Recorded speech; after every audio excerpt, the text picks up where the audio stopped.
আসসালামু আলাইকুম। আমি ডক্টর আব্দুল্লাহ মামুন। আজকে তোমাদের সামনে জীববিজ্ঞান প্রথম পত্রের প্রথম অধ্যায়ের পঞ্চম লেকচার নিয়ে আসলাম। এই লেকচারে আমি তোমাদের সাথে যে বিষয় নিয়ে আলোচনা করব, কোষঝিল্লি কাকে বলে, কোষঝিল্লির ভৌত গঠন, কোষঝিল্লির কাজ এবং কোষঝিল্লির বিভিন্ন অবস্থা। দেখো, তাহলে আমরা জানি যে কোষঝিল্লিটা অবস্থান করে হলো তোমার কোষ প্রাচীরের নিচে। তাহলে এটা হলো কি কোষঝিল্লি। কোষঝিল্লি কোষঝিল্লি কোষ প্রাচীরের নিচেই অবস্থান করে, একটা সজীব পর্দা, একটি সজীব পর্দা। এটার আর একটা নাম আছে, এটা তোমাদেরকে একটু জানতে হবে। কোষঝিল্লির আর একটা নাম হলো plasma membrane. Plasma membrane. Plasma membrane কেন নাম হলো?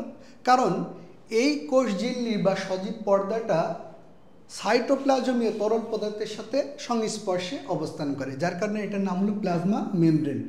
অনেকেই এটাকে বায়ো মেমব্রেনও বলে থাকেন। আসলে আরেকটা নাম কি? Bio membrane. তাহলে এমসিকিউতে যেভাবে আসুক না কেন, তোমার প্রত্যেকটা নাম যদি জানা থাকে তাহলে এই সমস্যা হবে না আশা করা যায়। তাহলে কোষঝিল্লির আরেকটা নাম হলো প্লাজমা মেমব্রেন, আরেকটা নাম কি? Bio membrane. একটু এক্সট্রা ইনফরমেশন তোমাদের সাথে বলতে চাই, সেটা হলো এই প্লাজমা মেমব্রেন নামকরণ করেছিল বিজ্ঞানী কার্নাগেলি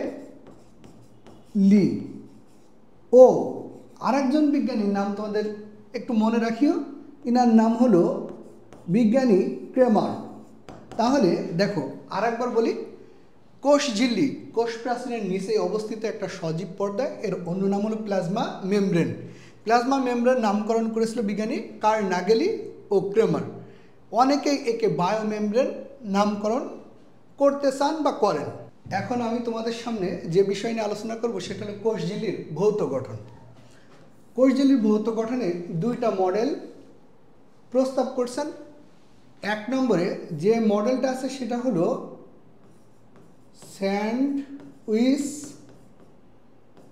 মডেল, আর একটা হলো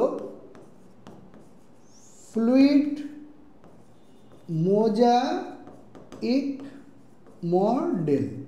ফ্লুইড মোজাইক, এই স্যান্ডউইচ মডেল আবিষ্কৃত হয় 1935 সালে।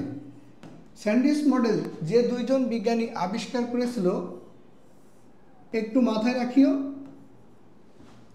একজনের নাম হলো ড্যানিয়েলি এবং ডেভসন।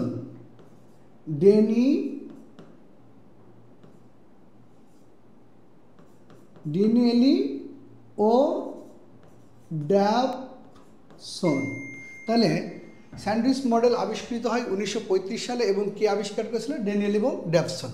এবং ফ্লুইড মোজাইক মডেল আবিষ্কার করে বিজ্ঞানী সিঙ্গার ও নিকলসন।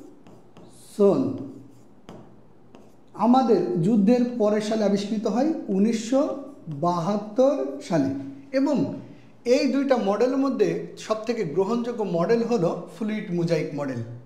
আগে স্যান্ডউইচ মডেল সম্পর্কে তোমাদের কিছু কথা বলে নিই। দেখো, স্যান্ডউইচ, সবাই স্যান্ডউইচ দেখেছো। দুই পাশে কি থাকে? ব্রেড থাকে, মাঝখানে চিকেন থাকে, ভেজিটেবলস থাকে, আদার্স সামথিং থাকতে পারে। তাই স্যান্ডউইচ মডেল অনুসারে কোষঝিল্লির দুই প্রান্তে থাকবে হলো প্রোটিনের লেয়ার, আর মাঝখানে থাকে হলো তোমার লিপিডের লেয়ার। তাহলে কোষঝিল্লি এর গঠনে দেখা গেছে ফ্লুইড মোজাইক মডেল অনুসারে দুই প্রান্তে কি থাকবে? প্রোটিন এর লেয়ার, আর মাঝখানে কিসের লেয়ার থাকবে? লিপিডের লেয়ার। মাঝখানে লিপিডের লেয়ার। বিজ্ঞানী ড্যানিয়েল এবং ডেভসনের মতে স্যান্ডউইচ মডেল অনুসারে তার দুই প্রান্তে থাকবে হলো তোমার প্রোটিনের লেয়ার। প্রোটিনের লেয়ার এটাও কি প্রোটিনের একটা লেয়ার। তাহলে স্যান্ডউইচের সাথে একটা সাদৃশ্যপূর্ণ হলো যে এর দুই পাশে ব্রেড আছে আর এখানে দুই পাশে প্রোটিন আছে। আর মাঝখানে স্যান্ডউইচ মডেল অনুসারে এখানে থাকবে হলো লিপিড অংশ, আর স্যান্ডউইচের ভিতরের অংশে থাকে হলো বাটার অথবা চিকেন অথবা ভেজিটেবলস।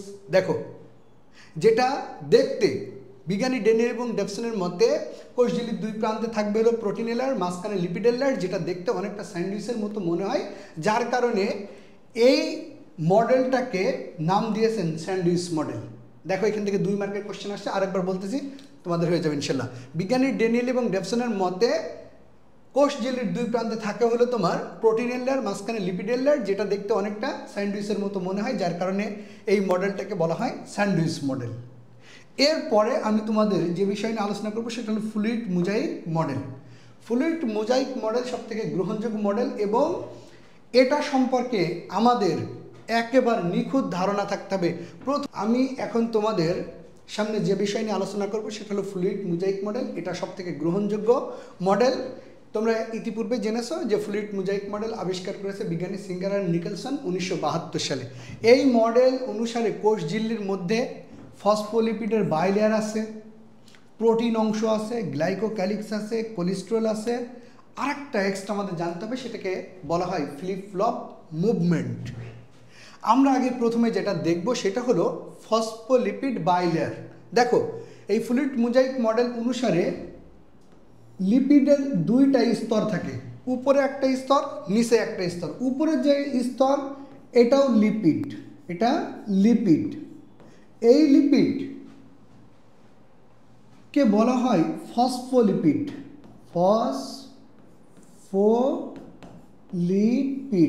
ফসফোলিপিড। নিচেরটা অংশ লিপিড, এটাও ফসফোলিপিড।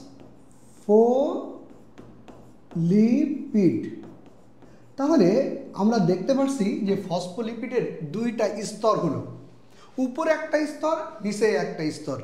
মেডিকেলের ভাষায় 2টা স্তর হলে তাকে বলা হয় বাই, মানেই হলো 2, মনে রাখবা, বাই মানে 2, আর লেয়ার মানে স্তর। তাহলে এখানে কয়টা স্তর হলো? তাহলে লিপিডের 2টা।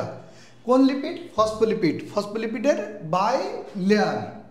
এবং এই ফসফোলিপিডের বাই লেয়ার অর্থাৎ ফসফোলিপিড গঠিত হয় 1 অণু গ্লিসারল এবং 2 অণু নন পোলার ফ্যাটি অ্যাসিড লেস দ্বারা। আমরা দেখতে পাচ্ছি যে লিপিডের অংশে উপরের অংশটা গোল আকৃতির আর নিচের অংশটা অনেকটা লেজ আকৃতির। তাহলে উপরের যে অংশ এটা ফসফোলিপিডের ফসফেট অংশ। এই অংশটা মূলত পানি আকর্ষণ করতে পারে, যার কারণে এটাকে বলা হয় পানিগ্রাহী। অর্থাৎ এরা পোলার যৌগ, অর্থাৎ ফসফেট কি যৌগ? পোলার যৌগ। অন্যদিকে লেজ 2টা নন পোলার যৌগ। আর নন পোলার যৌগ হলে এরা পানিটাকে কি করবে? বিকর্ষণ করবে, অর্থাৎ এরা হবে পানি বিকর্ষী। তাহলে দেখো, আমরা পড়তেছি ফসফোলিপিড বাইলেয়ার। তাহলে ফসফোলিপিড বাইলেয়ার অর্থাৎ ফসফোলিপিডের 2টা স্তর থাকে। এই স্তরগুলো গঠিত হয় 1 অণু গ্লিসারল এবং 2 অণু non polar fatty acid less. এর 2টা অংশ থাকে, একটা হলো ফসফেট অংশ যেটাকে বলা হয় মাথা, আর নিচের অংশটাকে বলা হয় লেজ। মাথার অংশটা হলো পানিগ্রাহী অর্থাৎ পোলার যৌগ, আর নিচের অংশটা হলো নন পোলার যৌগ অর্থাৎ পানি বিকর্ষী। তাহলে ফসফোলিপিড বাইলেয়ার সম্পর্কে তোমাকে এতটুকু কথা লিখতেই হবে যে ফসফোলিপিডের 2টা স্তর থাকে এবং এটা গঠিত হয় 1 অণু গ্লিসারল এবং 2টি নন পোলার ফ্যাটি অ্যাসিড লেস দ্বারা, এবং এর উপরের অংশ ফসফেট হেড বা ফসফেট মাথা যেটা হলো পানিগ্রাহী পোলার যৌগ, আর লেস 2টা হলো নন পোলার যৌগ যেটা হলো পানি বিকর্ষী। কোষ ঝিল্লির মধ্যে 3 ধরনের প্রোটিন থাকে। মাঝে যেটা থাকে এই প্রোটিনটাকে বলা হয় ইন্টিগ্রাল প্রোটিন। ইন্টিগ্রাল প্রোটিনটা উভয় সারফেস বা আবরণে দেখা যায় এবং এটা লিপিডের মাঝে অবস্থান করে। আর যে প্রোটিনগুলো আবরণের পাশে বাইরে অবস্থান করে সেটাকে বলা হয় বাহ্যিক প্রোটিন অথবা বলা হয় পেরিফেরাল প্রোটিন। আর যে প্রোটিনগুলো লিপিডের সাথে সংযুক্ত থাকে, যেমন এটা সংযুক্ত আছে, এটাকে বলা হয় লিপিড সম্পৃক্ত প্রোটিন। তাহলে কোষঝিল্লির মধ্যে কত ধরনের প্রোটিন থাকে? 3 ধরনের প্রোটিন থাকে। যেটা একেবারে মাঝে থাকে সেটাকে বলা হয় ইন্টিগ্রাল প্রোটিন, যেটা বাইরে অবস্থান করে সেটাকে বলা হয় পেরিফেরাল প্রোটিন, আর যেটা লিপিডের সাথে লেগে থাকে সেটাকে বলা হয় লিপিড সম্পৃক্ত প্রোটিন। এরপরে আমরা পড়ব গ্লাইকোক্যালিক্স। দেখো গ্লাইকোক্যালিক্স যে শব্দটা,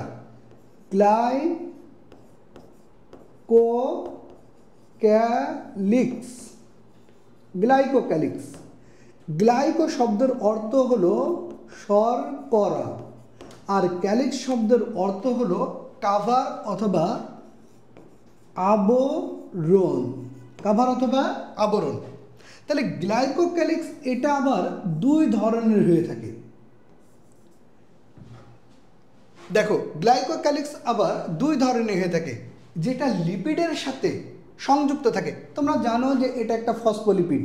এটা কি? একটা ফসফোলিপিড। একটা হবে গ্লাইকোপ্রোটিন,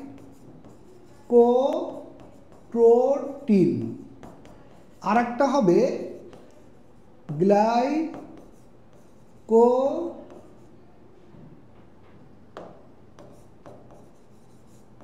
লিপিড। তাহলে যখন লিপিডের সাথে শর্করা যুক্ত থাকে তখন সেটাকে বলা হয় গ্লাইকোলিপিড, আর যখন প্রোটিনের সাথে শর্করা যুক্ত থাকে তখন সেটাকে বলা হয় গ্লাইকোপ্রোটিন, আর এটাকে একসাথে বলা হয় গ্লাইকোক্যালিক্স। এরপরে দেখো কোলেস্টেরল। কোষঝিল্লির মাঝে মাঝে আমরা দেখতে পারি যে কোলেস্টেরলগুলো অবস্থান করতেছে। তাহলে কোষঝিল্লির মাঝে মাঝে কি অবস্থান করে? কোলেস্টেরল। এটা মূলত হলো স্টেরয়েড। এই কোলেস্টেরলের কাজ হলো তোমার কোষের বাইরে থেকে ভিতরে এবং ভিতরে থেকে বাইরে কোষীয় বস্তু আদান প্রদান করতে সাহায্য করে। এরপরে ফিলিপ ফ্লপ মুভমেন্ট। দেখো কোষঝিল্লি তরল পদার্থ এবং কোষঝিল্লি নিজেরা এদের মধ্যে স্থান পরিবর্তন করতে পারে এবং একটা জায়গায় দাঁড়িয়ে এরা ঘুরতেও পারে, অর্থাৎ রোটেশন হতে পারে অথবা ব্যাপন হতে পারে। অর্থাৎ কোষঝিল্লির লিপিডগুলো নিজেদের মধ্যে স্থান পরিবর্তন করতে পারে, ঘুরতে পারে। এটাকে বলা হয় ফিলিপ ফ্লপ মুভমেন্ট। তাহলে ফ্লুইড মোজাইক মডেল অনুসারে একটা কোষঝিল্লি সম্পর্কে প্রথমে আমাদের যে জিনিসটা ব্যাখ্যা করতে হবে সেটা হলো ফসফোলিপিড বাইলেয়ার। তাহলে কোষঝিল্লিতে কয়টা লিপিডের স্তর থাকে? 2টা। এটাকে একসাথে বলা হয় ফসফোলিপিড বাইলেয়ার। আর এটা গঠিত হয় এক অণু গ্লিসারল এবং 2টি নন পোলার ফ্যাটি অ্যাসিড লেজ দ্বারা। এর মাথার অংশটাকে বলা হয় ফসফেট হেড, যেটা হলো পানিগ্রাহী, আর লেজ 2টা হলো পানি বিদ্বেষী। এই কোষঝিল্লির মধ্যে 3 ধরনের প্রোটিন থাকে। যেটা মাঝে থাকে সেটাকে বলা হয় ইন্টিগ্রাল প্রোটিন, আর যেটা পরিধির দিকে থাকে সেটাকে বলা হয় পেরিফেরাল প্রোটিন, আর যেটা লিপিডের সাথে সংযুক্ত অবস্থায় থাকে সেটাকে বলা হয় তোমার লিপিড সম্পৃক্ত প্রোটিন। আর গ্লাইকোক্যালিক্স, গ্লাইকো শব্দের অর্থ হলো শর্করা, ক্যালিক্স শব্দের অর্থ হলো আবরণ। এই গ্লাইকোক্যালিক্স 2 ধরনের হয়ে থাকে, গ্লাইকো প্রোটিন আর একটা হলো গ্লাইকোলিপিড। যখন শর্করাগুলো লিপিডের সাথে সংযুক্ত অবস্থায় থাকে তখন সেটাকে বলা হয় গ্লাইকোলিপিড, আর যখন শর্করাগুলো প্রোটিনের সাথে সংযুক্ত অবস্থায় থাকে তখন সেটাকে বলা হয় গ্লাইকোপ্রোটিন, আর এটাকে একসাথে বলা হয় তোমার গ্লাইকোক্যালিক্স। এই গ্লাইকোক্যালিক্স অনেকটা কোষঝিল্লির সুরক্ষা দান করে এবং রিসেপ্টর হিসেবে কাজ করে।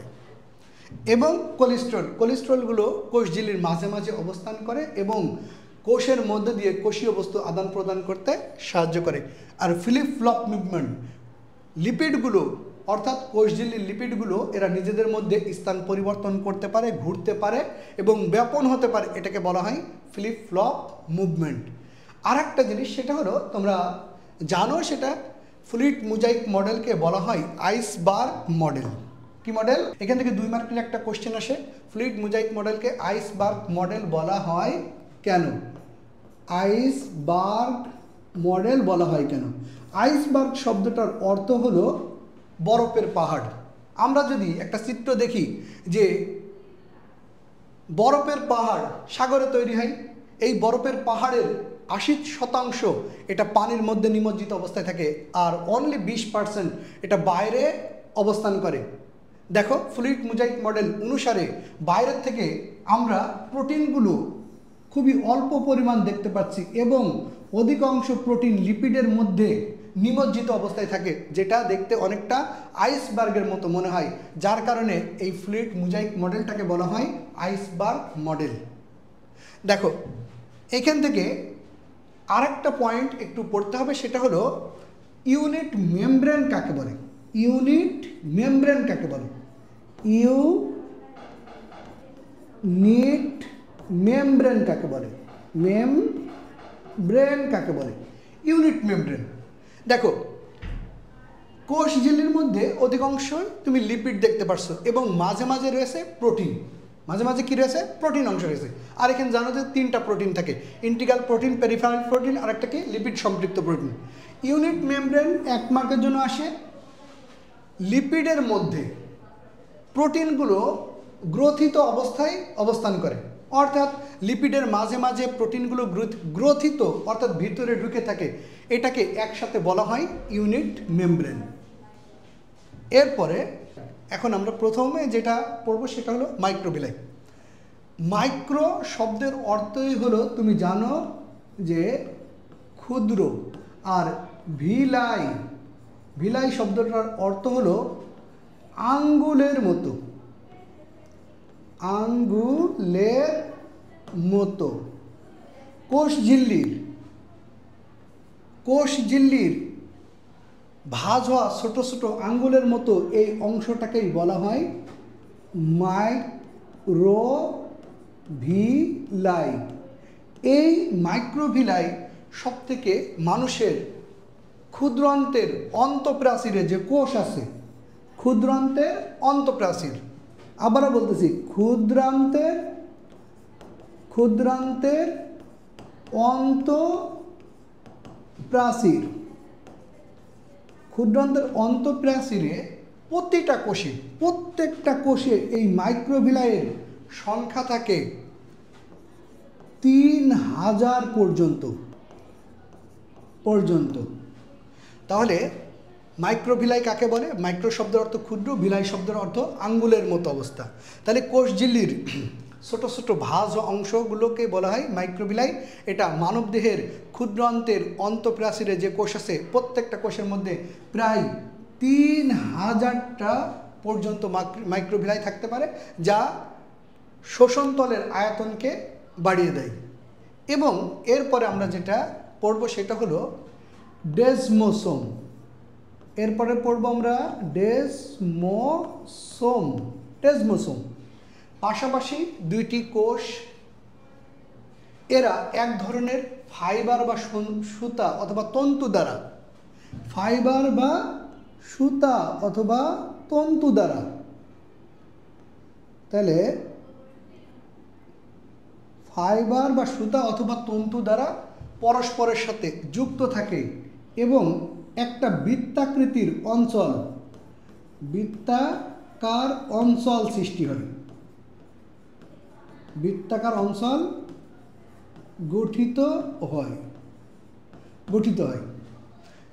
তাহলে ডেসমোসোম পাশাপাশি 2টি কোষের মধ্যে যে কোষ ঝিল্লি থাকে, এই কোষ ঝিল্লি এক ধরনের ফাইবার, এইটার নাম হলো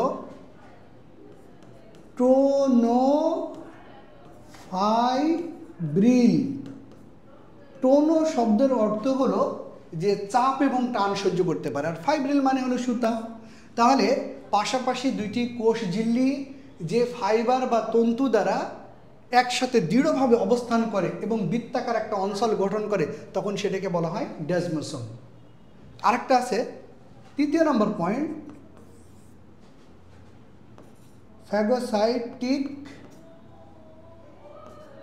ভেসিকল। Phagocytic vesicle. আরেকটা 4 নম্বর যেটা আছে সেটা হলো পিনোসাইটিক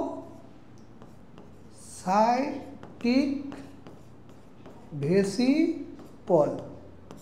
পিনোসাইটিক ভেসিকল আর একটা হলো ফ্যাগোসাইটিক ভেসিকল। আমরা এখন পড়ব পিনোসাইটিক ভেসিকল।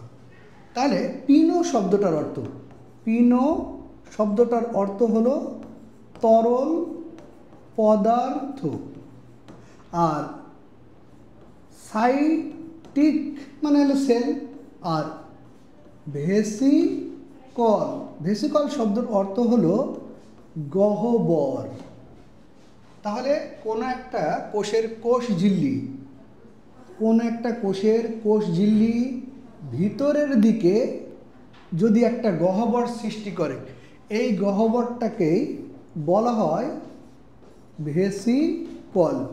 এবং এই ভেসিকলে যদি তরল পদার্থ ভিতরে নিয়ে সেটাকে যদি ভক্ষণ করে, তখন সেটাকে বলা হয় পিনোসাইটোসিস। আর যদি একটা কোষের কোষ ঝিল্লি বাহিরের দিকে যদি একটা গহ্বর সৃষ্টি করে, বাহিরের দিকে যদি একটা গহ্বর সৃষ্টি করে এবং কঠিন বস্তু গ্রহণ করে, কঠিন বস্তু গ্রহণ করে, সেটাকে বলা হয় ফ্যাগোসাইটিক ভেসিকল। তাহলে কোষঝিল্লির বিশেষ অবস্থা প্রথমে হলো আমি বলেছি মাইক্রোভিলাই। কোষঝিল্লির ছোটো ছোটো ভাজ অংশগুলোকে বলা হয় মাইক্রোভিলাই। এটা সবথেকে বেশি থাকে ক্ষুদ্রান্তের অন্তঃপ্রাচীরে। প্রত্যেকটা কোষের মধ্যে 3000 পর্যন্ত মাইক্রোভিলাই থাকতে পারে, যা শোষণতলকে বাড়িয়ে দেয়। এরপরে বলেছি ডেসমোসোম, পাশাপাশি দুইটি কোষঝিল্লি অবস্থান করলে এদের মধ্যে যে তন্তু বা ফাইবার দ্বারা একটা বন্ধন তৈরি হয় এবং বৃত্তাকার একটা অঞ্চল তৈরি হয়, সেটাকে বলা হয় তোমার ডেসমোসোম। ফ্যাগোসাইটিক ভেসিকল যদি কোনো একটা কোষঝিল্লি বাইরের দিকে একটা গহ্বর সৃষ্টি করে এবং কঠিন বস্তু গ্রহণ করে, সেটাকে বলা হয় ফ্যাগোসাইটোসিস। আর যদি কোনো একটা কোষঝিল্লি সে ভিতরের দিকে একটা গহ্বর সৃষ্টি করে এবং তরল বস্তু গ্রহণ করে, সেটাকে বলা হয় তোমার পিনোসাইটিক ভেসিকল। এরপরে আমরা যে বিষয় নিয়ে একটু পড়বো সেটা হলো কোষঝিল্লির কাজ। তোমরা দেখেছো যে কোষঝিল্লি হলো তোমার কোষ প্রাচীরের নিচেই অবস্থিত একটা ঝিল্লি বা পর্দা। বাইরের প্রতিকূল অবস্থা হতে অভ্যন্তরীণ বস্তুকে সে সুরক্ষা প্রদান করবে, সকল কোষীয় বস্তুকে ঘিরে রাখবে অথবা আগলে রাখবে। ঝিল্লিটি একটি কোষের কাঠামো হিসেবে কাজ করে। কোষঝিল্লির মধ্য দিয়ে বস্তুর আদান প্রদান হয়, বাইরের থেকে ভিতরে, ভিতর থেকে বাইরে। বিভিন্ন বৃহৎ অণু সংশ্লেষণ করতে পারে। মনে রাখবে এখানে বিভিন্ন বৃহৎ অণু এই কোষঝিল্লি দ্বারা এন্ডোপ্লাজমিক রেটিকুলাম গঠিত হয়, বিভিন্ন রকম তথ্যের ভিত্তি হিসেবে কাজ করে। ফ্যাগোসাইটোসিস প্রক্রিয়ায় কঠিন বস্তু এবং পিনোসাইটোসিস প্রক্রিয়ায় তরল বস্তু গ্রহণ করে। এখান থেকে এনজাইম ও অ্যান্টিজেন ক্ষরণ করে, স্নায়ু উদ্দীপনা পরিবহন করতে পারে এবং ব্যাকটেরিয়ার কোষঝিল্লিতে একটা ভাঁজ সৃষ্টি করে, যেটাকে বলা হয় মেসোজোম। তাহলে দেখো আজকে আমি যে পর্যন্ত তোমাদের পড়াইছি আমি একবার রিপিট করতে চাই। আমি প্রথমে ছিলাম কোষঝিল্লি। তাহলে কোষঝিল্লি কাকে বলে? কোষ প্রাচীরের নিচেই অবস্থিত সূক্ষ্ম স্থিতিস্থাপক বৈষম্যভিন্ন পর্দা, যেটা গঠিত হয় লিপিড এবং প্রোটিন দ্বারা, সেটাকে আমরা বলতেছি কোষঝিল্লি। কোষঝিল্লি গঠনে আমরা দেখেছি যে একটা স্যান্ডউইচ মডেল আর একটা হলো fluid mosaic model. Sandwich model আবিষ্কার করে বিজ্ঞানী ডেনিল এবং ডেভসন 1935 সালে, এবং ইনাদের মতে দুই পাশে থাকবে প্রোটিনের লেয়ার, মাঝখানে লিপিডের লেয়ার, যেটা দেখতে অনেকটা স্যান্ডউইচের মতো মনে হয়, যার কারণে এটাকে বলা হয় স্যান্ডউইচ মডেল। এরপরে সবথেকে গ্রহণযোগ্য মডেল যেটা আবিষ্কার করে বিজ্ঞানী সিঙ্গার অ্যান্ড নিকেলসন 1972 সালে, ফ্লুইড মোজাইক মডেল। এই ফ্লুইড মোজাইক মডেল অনুসারে ফসফোলিপিডের দুইটা স্তর থাকে, যেটা গঠিত হয় এক অণু গ্লিসারল এবং দুটি ননপোলার ফ্যাটি অ্যাসিড লেজ দ্বারা। এর ফসফেট হেডটা পানিগ্রাহী আর লেজ দুইটা হলো পানি বিদ্বেষী, এবং এতে 3 ধরনের প্রোটিন থাকে, ইন্টিগ্রাল প্রোটিন, পেরিফেরাল প্রোটিন, আর একটা কি লিপিড সম্পৃক্ত প্রোটিন। আর এখানে গ্লাইকো ক্যালিক্স থাকে। গ্লাইকো শব্দের অর্থ হলো শর্করা, ক্যালিক্স শব্দের অর্থ হলো আবরণ। এটার দুইটা অংশ দেখতে পারি, একটা হলো গ্লাইকোলিপিড আর একটা হলো গ্লাইকোপ্রোটিন। লিপিডের সাথে যখন শর্করা যুক্ত থাকে তখন সেটাকে বলা হয় গ্লাইকোলিপিড, আর যখন প্রোটিনের সাথে শর্করা যুক্ত থাকে তখন সেটাকে বলা হয় তোমার গ্লাইকোপ্রোটিন। এই দুইটাকে একসাথে বলা হয় গ্লাইকোক্যালিক্স।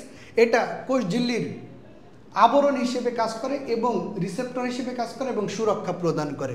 আরেকটা রয়েছে কোলেস্টেরল। কোলেস্টেরল কোষ ঝিল্লির মাঝে মাঝে অবস্থান করে এবং এটা বাইরের থেকে ভিতরে, ভিতর থেকে বাইরে কোষীয় বস্তু আদান প্রদান করতে সাহায্য করে। আর কোষ ঝিল্লি নিজেদের মধ্যে জায়গা পরিবর্তন করতে পারে, রোটেশন হতে পারে এবং ব্যাপন হতে পারে। এটাকে একসাথে বলা হয় ফ্লিপ ফ্লপ মুভমেন্ট। এরপর আমি তোমাদের বলেছি ফ্লুইড মোজাইক মডেলকে আইসবার্গ মডেল বলা হয় কেন। আমি তোমাদের বলেছি এবং একটা চিত্র দেখাইছি, সেটা হলো আইসবার্গের চিত্র। বরফ এর পাহাড়, এই বরফের পাহাড়ে দেখা যাচ্ছে যে 80% ধরে নিলাম 80% এটা পানির মধ্যে নিমজ্জিত আছে, আর বাইরে খুব অল্প পরিমাণ 20% বরফখণ্ড দেখা যাচ্ছে। তেমনি এই ফ্লুইড মোজাইক মডেল অনুসারে প্রোটিনগুলো অধিকাংশই লিপিডের মধ্যে নিমজ্জিত অবস্থা থেকে বাইরে থেকে খুব অল্প পরিমাণ দেখা যায়। এটা অনেকটা আইসবার্গের সাথে সাদৃশ্যপূর্ণ হয়। এটাকে বলা হয় আইসবার্গ মডেল অথবা হিমশৈল মডেল। কোষঝিল্লির বিশেষ অবস্থা 1 নম্বরে আমি তোমাদের বলেছি মাইক্রোভিলাই। মাইক্রোভিলাই, মাইক্রো শব্দের অর্থ ক্ষুদ্র, ভিলাই শব্দের অর্থ আঙ্গুলের মতো। তাহলে যে কোষ ঝিল্লি আঙ্গুলের মতো অংশ সৃষ্টি করে, আঙ্গুলের মতো অংশ দেখা যায়, সেটাকে বলা হয় মাইক্রোভিলাই। এবং ক্ষুদ্রান্তের প্রতিটা কোষে মাইক্রোভিলাই সংখ্যা 3000 পর্যন্ত হতে। ডেজমোসোম, পাশাপাশি দুইটা কোষের কোষ ঝিল্লি যে ফাইবার বা তন্তু দ্বারা সংযুক্ত হয়ে একটা বৃত্তাকার অঞ্চল গঠন করে, সেটাকে বলা হয় তোমার ডেজমোসোম। এটা কোষের চাপ টান সহ্য করার ক্ষমতা রাখে। এরপর আমি বলেছি ফ্যাগোসাইটিক ভেসিকল। কোষের বাইরে থেকে যে গহ্বর সৃষ্টি হয় এবং কঠিন বস্তু গ্রহণ করে সেটাকে বলা হয় ফ্যাগোসাইটিক ভেসিকল। যেটা ভিতরের দিকে গহ্বর সৃষ্টি করে তরল বস্তু গ্রহণ করে সেটাকে বলা হয় পিনোসাইটিক ভেসিকল। এছাড়া আমি তোমাদের বলেছি কোষঝিল্লির কাজ। প্রথম কাজ বলেছি বাইরের প্রতিকূল অবস্থা হতে অভ্যন্তরীণ বস্তুকে রক্ষা করে, সকল কোষীয় বস্তুকে ঘিরে রাখে। ঝিল্লিটি একটি কাঠামো হিসেবে কাজ করে। কোষঝিল্লির মধ্য দিয়ে বস্তুর আদান প্রদান হয়ে থাকে। বিভিন্ন বৃহদাণু সংশ্লেষণ করতে পারে, বিভিন্ন রকম তথ্যের ভিত্তি হিসেবে কাজ করে। ফ্যাগোসাইটোসিস প্রক্রিয়ায় কঠিন বস্তু, পিনোসাইটোসিস প্রক্রিয়ায় তরল বস্তু গ্রহণ করে। এনজাইম অ্যান্টিজেন ক্ষরণ করে, স্নায়ু উদ্দীপনা পরিবহন করতে পারে, মেসোজোম তৈরি করে। কার ক্ষেত্রে? ব্যাকটেরিয়ার কোষঝিল্লির ক্ষেত্রে। সবাই এ পর্যন্ত সুন্দর করে পড়বা। দেখা হবে ইনশাল্লাহ পরের ভিডিওতে। সবাই ভালো থাকিও। আসসালামু আলাইকুম।